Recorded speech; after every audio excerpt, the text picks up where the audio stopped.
Welcome back to the channel. It's been a couple years since I posted anything new. I'm starting a new project, and the impetus of this project is the eclipse that's coming over most of North America, or a good portion of North America, in April of this year. So I've been in ham radio since '08 for a pretty good stint. But this is going to be the first test that we know what's going to happen. A first true deep test of what amateur radio can do. The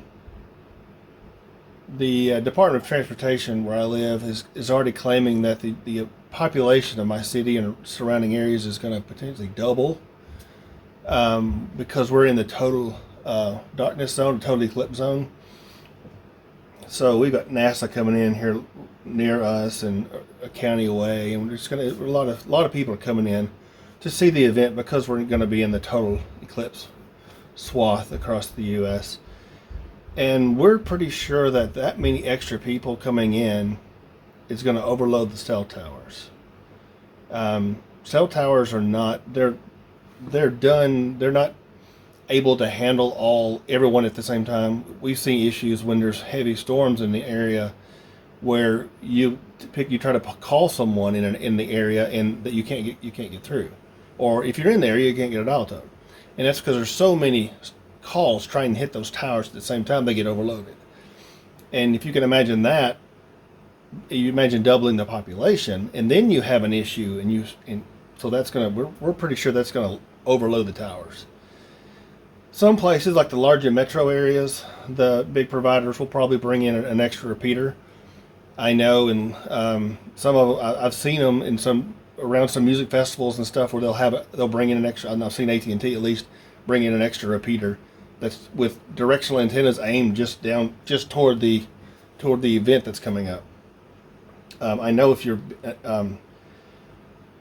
I've got friends that have been at a Dallas Cowboys game, and their cell signal just doesn't exist. There's so many cell phones so close to like 3 or 4 towers.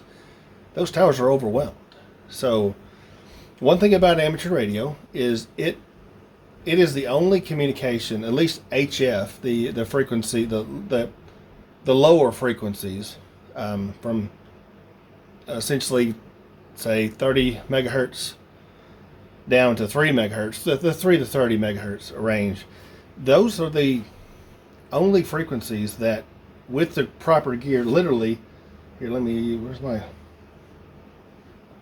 radio? I just lost a radio. How's that? What's over here?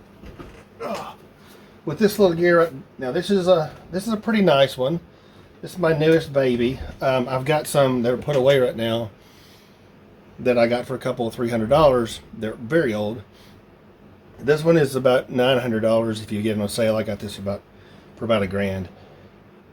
But this HF radio, because it uses those frequencies, that literally when they come off the antenna, the radio waves bounce between the ionosphere and the ground, and they just basically duct. You can talk all the way around the earth with 100 watts. I've talked to Costa Rica. With the other radio, I've talked to, I think I talked to Slovakia one time, or somewhere in the Slavic republics. I've talked with from Canada and to Costa Rica with this one, plus all over the U.S. A friend of mine, when I was in college, used a similar rig to talk to New Zealand, which is halfway around the world from North America. Partially, yeah. So this technology can talk a long way with just this single piece of gear and an antenna. There's no repeaters. You don't talk to a cell tower and then it hits the internet and it runs across the world and pops up on another tower and it talks like that, like a cell does. This technology is unique.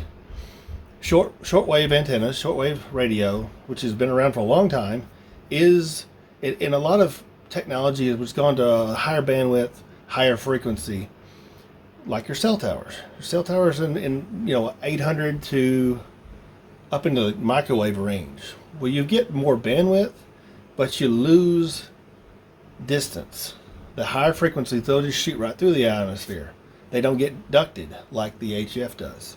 So VHF, which is, essentially what your FM radio is, won't travel. It'll travel across the state, but you can't talk between states. This rig will talk between nations. So in this, what this scenario is going to do is when the cell towers goof up and overload, I'm going to be able to take this little rig that I'm building here. This is essentially this using a VHF UHF, which is this bottom radio. I'll be able to talk within my county, within my city with UHF. VHF is within my county. If I hit a repeater, if our repeaters are online, which they probably will be, they're a lot less used than a cell repeater. You can talk countywide, potentially 2 or 3 counties away. But if you want to talk statewide or between states, you need HF.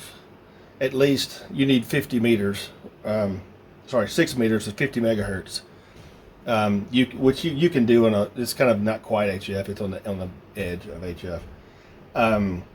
But this rig, I'm trying to set this up for if the area that I serve loses all communications due to just an overload or a total power failure, a tornado event that tears down towers. It's happened around here.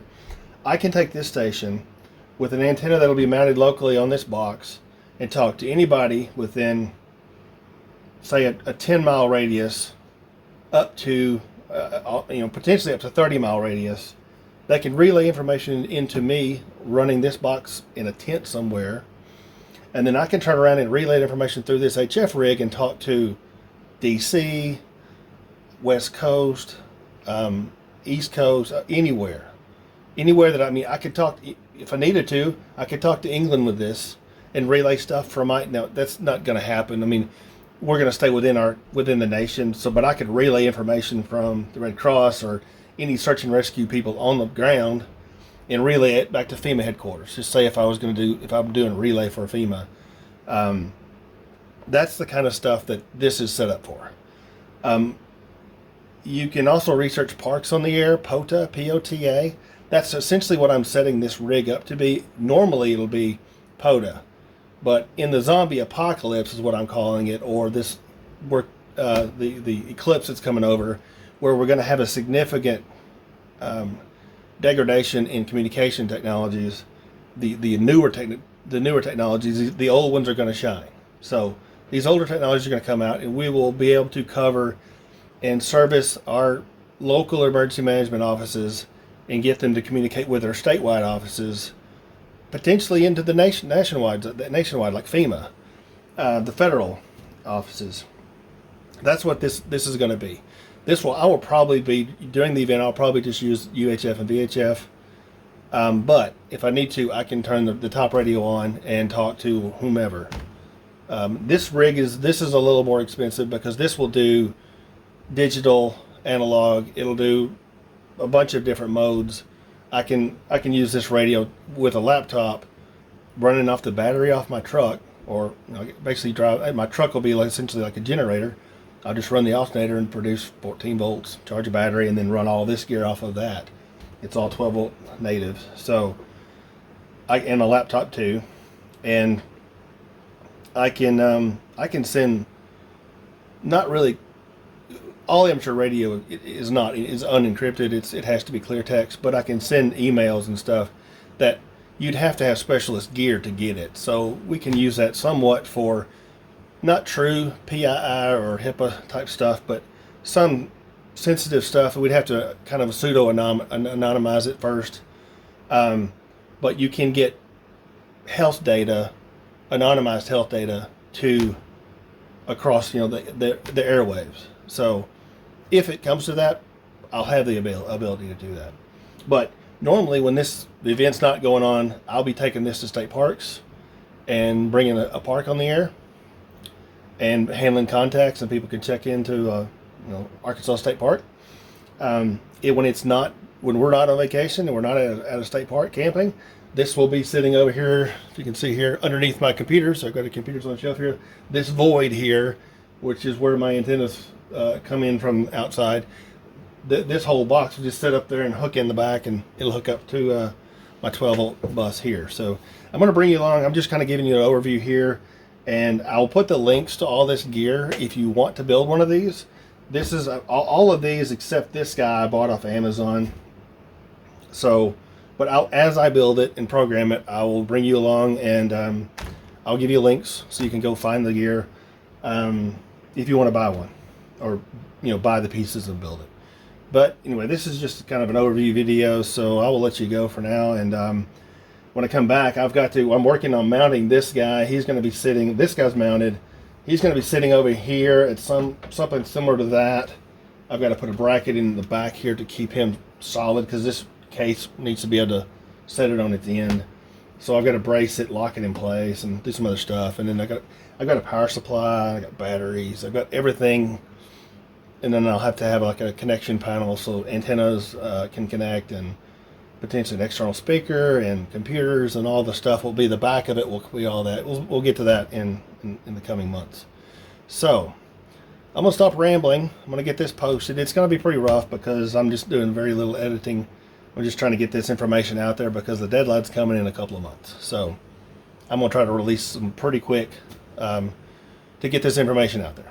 So thanks for coming along. Thanks for watching. I'll see you on the next one.